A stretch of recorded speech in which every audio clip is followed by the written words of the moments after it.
The harsh rules and regulations that immigration has made. If I committed a crime 9 years ago, why do I have to pay for it now?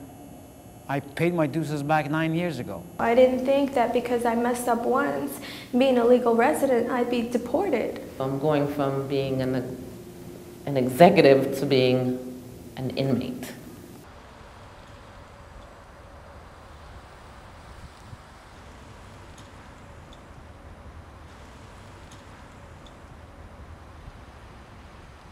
I was born in Iran.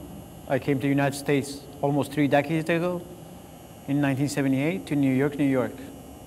I pleaded guilty to the crime that I hadn't done. I pleaded guilty for the crime that I advised to by my counselors, but I didn't know that plea would mess me up like this. When I opened my eyes to understand and realize what life is all about, all I've seen is this country, and it's going to end in this country. I worked for a law firm, and it was common practice that the attorneys did a lot of traveling, and they required travel expenses, and so I would issue a check for them. They were always so busy, so I endorsed their names on the checks and then had someone cash it. This was my job. This is what they told me to do. You know, you're going in as an accountant, and this is what they tell you to do. And I ended up, you know, being indicted for it. Everything that I worked for is just down the drain in a matter of blinking of an eye. I'm from Bolivia. I came here at the age of 2 or 3 years old. I don't even remember. I've lived here and was raised here my whole life. My parents had separated, and my mom just left and did her thing. There was a point that we were homeless. I was going to work full-time, 9 to 5. I was going to college, do whatever was necessary to keep us there. But at the same time, out of stress, I started going out. A friend had said, you know, hey, can you grab, I think it was ecstasy or whatever, from so-and-so and just get it for me. And so I went and I passed it along a couple times. And I said, listen, I don't want to do this. Ended up being an undercover cop. They said that if I took the plea bargain that I would just get an accommodation charge. I passed it along that I wasn't using, that I wasn't selling. I trusted my lawyer, I took the plea. No matter what the crime is, immigration says it's an aggravated felony.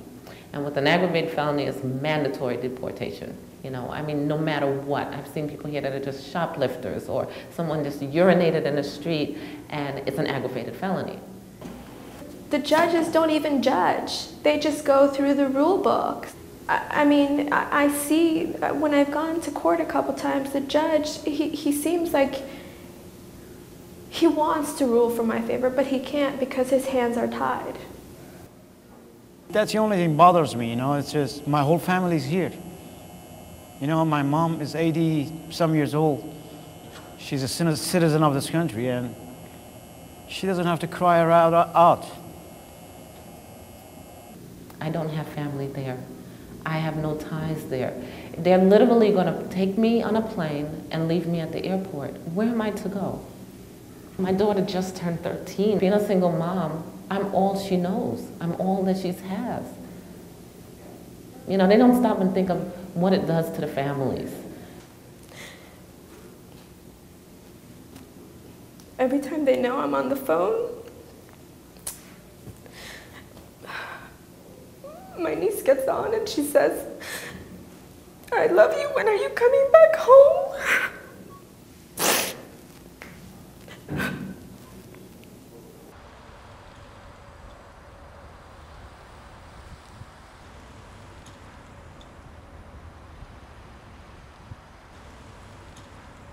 Someplace I never thought I would ever be in my life.